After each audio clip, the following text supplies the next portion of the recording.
Welcome back, everybody. Today, we're going to be diving into some pretty cool advancements in AI and robotics. Oh, yeah. We've got Tesla's Optimus robot navigating a factory all on its own.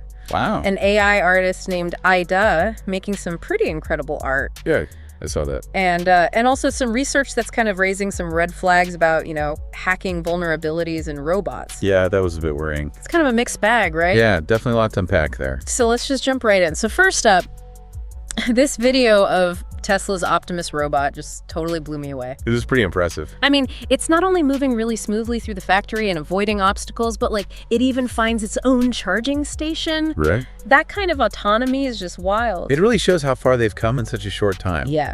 And the thing that really stands out to me is this shared memory concept they're using. Oh yeah, what's that about? So basically, each Optimus robot learns from the experiences of all the other robots. Wait, so it's like a whole network of robots all learning together? Exactly. They all contribute to a collective knowledge base. That's insane. Imagine how much faster they can learn and adapt compared to just one robot on its own. Oh yeah, absolutely. The implications are huge. Yeah, where does that leave human workers? That's a big question we're gonna have to think about. Yeah, definitely something to keep in mind as this all progresses. For sure. Okay, moving on from Tesla for a second. Sure. There's this AI company called WhileAI that I gotta admit I hadn't heard of before. Oh yeah, they're doing some really interesting things. Yeah, their approach to AI is really shaking things up. Yeah, it's a good reminder that innovation isn't limited to just the big tech companies, Totally. So tell me more about this WhileAI company and what they're doing. So their AI is called Arya, and what makes it so special is it can process and generate not just text. Like most AIs. Yeah, exactly. But also visuals and even code. Oh, wow. That's the multimodal part, right? Right. It can work with different types of information, not just words. And I read that it's actually beating some of the bigger names in some of these multimodal tests. Yeah, and that's because of its mixture of experts architecture. A mixture of experts. What does that even mean? So it basically means that Arya has different modules that are specialized in certain tasks. Okay, so one for language, another for visuals, and so on. Exactly. And this lets it approach problems from different angles so the results are more well-rounded. So it's like having a whole team of specialists all working together in one AI. Pretty much. So cool. And it kind of sounds like it's getting us closer to how humans think, That's the goal, to create AI that can learn and reason more like us. Wow. Okay, so now let's talk about this AI artist robot, Ida, because, her artwork, AI God, I know. sold for over $120,000. Crazy, right? That's incredible, but it also kind of makes you wonder, what even is art anymore? It's a big question for sure. Especially in the age of AI. So Ida was created by Engineered Arts. They're the ones who made that super realistic humanoid robot, Amika, right? That's right. And they worked with the university in London to create ID. That's so cool. And she's not just making digital art, she actually physically paints and draws. Yeah, she uses a robotic arm for that. That just adds a whole other layer to it, right? It's like this blend of technology and human expression. Yeah, it's really pushing the boundaries of what we think of as art. So what are people saying? Do they consider it to be legitimate art, or is it more of a gimmick? It's a big debate in the art world right now. Yeah, I can imagine. Some people probably think it's amazing and others probably think it's cheating. Yeah, and ID is actually making us rethink what it means to be an artist. That's so interesting. I think we need to dive deeper into that another time. Definitely. That's a whole other deep dive right there. Absolutely. But for now, we've got another crazy development to talk about. Hit me. Remember Worldcoin, the company that was doing those iris scans for digital IDs? Oh, yeah. Vaguely. Well, they've kind of rebranded and now they're focusing on fighting fraud in the age of AI. Oh, wow.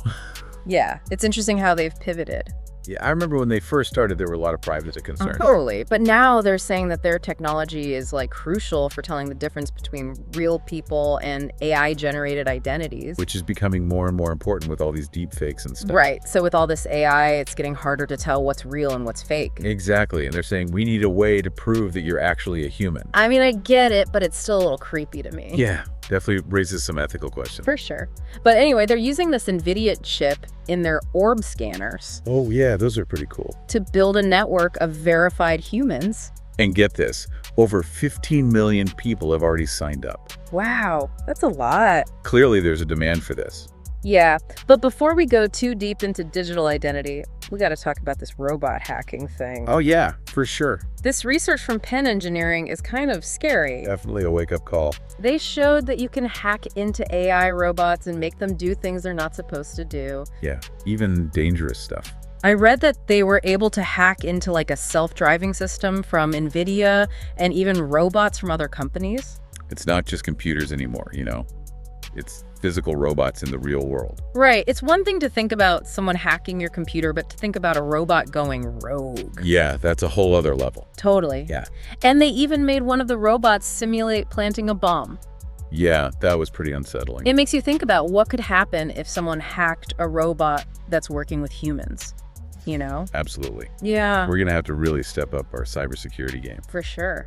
So we've covered a lot of ground today, from robots to AI artists to digital identities and even hacking. It's crazy how fast this field is moving, right? I know. It's like we're just scratching the surface of what's happening with AI and robotics. Oh, yeah. There's so much more to explore. Totally. But I think that's a good place to pause for now. Yeah, let's take a breather.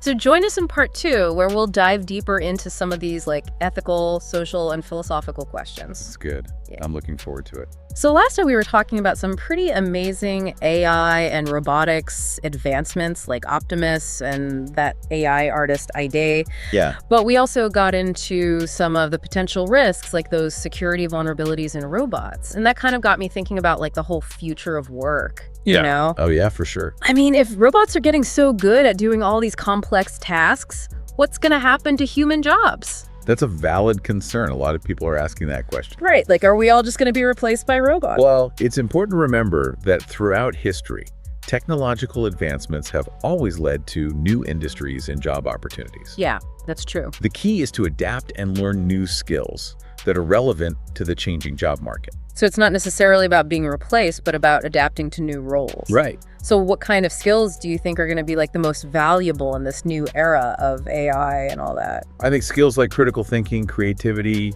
problem solving, emotional intelligence. Yeah. Those are all areas where humans still have a big advantage over AI. So the human touch is still important, even in a world full of robots. Exactly. That's good to hear. But it's not just about jobs, right?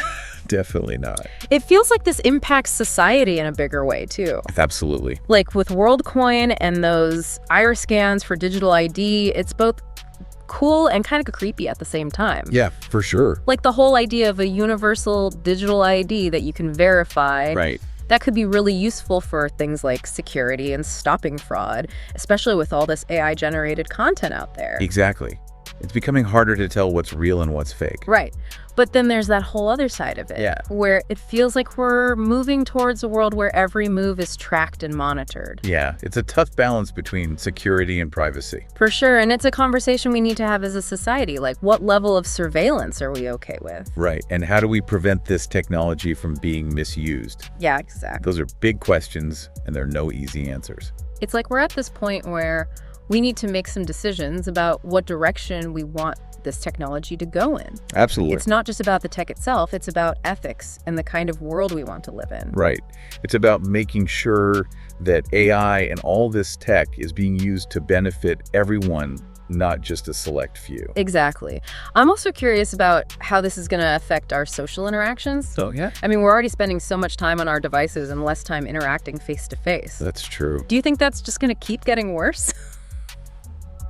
Well, it's definitely something to be aware of. Yeah. Technology can be amazing for connecting with people, but we need to find that balance between our online and offline lives. Right. We need to make sure technology is actually making our lives better, not replacing real human connection. Exactly. And it's not just about how we interact with each other, right? No. This AI stuff is bringing up some pretty big philosophical questions, too. Oh, yeah, for sure. I mean, if we're creating machines that can learn reason and even make art, what does that even mean for our definition of intelligence or consciousness? That's a really good question. Right.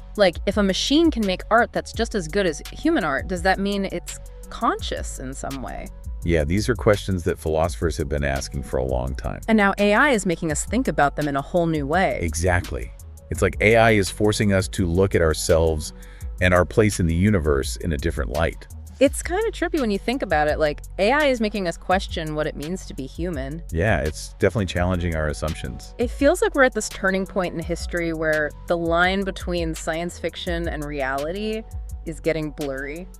Yeah, it's an exciting time, but also a little bit scary. Totally. So what happens next? Where do we go from here? Those are the million-dollar questions. Right. And I don't think anyone has all the answers. Yeah. But I do think that through open conversation, critical thinking, and working together, we can figure out how to navigate this new world and make sure that AI is used for good.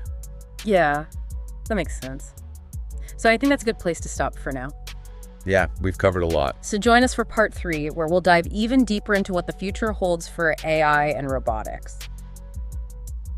Okay, so we've talked about some pretty amazing stuff in parts 1 and 2. Yeah, we've covered a lot of ground. Like Optimus and IDA and those robot hacking vulnerabilities. Yeah, definitely a lot to think about. And it feels like every time we dig deeper into AI, we just uncover even more questions. It's true. This field is constantly evolving. So I guess the big question is, where do we go from here? What does the future hold for AI and all that? Well, one area where we're already seeing some pretty significant changes is how we get and share information. Yeah, I've been thinking about that too, especially with AI getting so good at making fake stuff. Exactly. Like those deep fakes, it's getting harder and harder to tell what's real and what's not. And that's kind of scary, right? Like, what happens when we can't trust anything we see or hear online? It's a serious problem. We need to be really careful about the information we consume and where we're getting it from. So we need to get better at critical thinking and recognizing misinformation. Exactly. And we also need to think about how AI could be used to manipulate people, you know? Oh yeah, like with propaganda and stuff. Right. AI could be used to create very convincing fake news articles or videos. That's disturbing. So it's not just about the technology itself, but also about who's using it and for what purpose. Absolutely. We need to be having conversations about ethics and regulations for AI. Yeah, like who's responsible when an AI system does something harmful? Right. And how do we make sure that AI is used to benefit everyone, not just a small group of people? These are really important questions. They are. And they're questions we need to start addressing now before it's too late. I totally agree. Another thing I've been thinking about is how all this AI is going to affect our relationships with each other. Oh, yeah, that's an interesting one. Like if we're constantly interacting with machines that can talk to us and even seem to understand our emotions. Right. It makes you wonder if that's going to change how we connect with other humans. Exactly. Like, will we become less empathetic or less able to form genuine connections? Well, it's important to remember that AI is still just a tool. Okay. It can be used to help people connect, like those assistive technologies we talked about before. Right. But it's also possible that relying too much on AI companions could make us more isolated. Yeah, that makes sense. It's about finding that balance, right? Exactly. Technology can be a powerful force for good, but it shouldn't replace human connection. I think that's a good rule for life in general, actually. I agree. One last thing I wanted to touch on is the whole philosophical side of this. Oh, yeah. Like, if we're creating machines that can learn reason and even make art.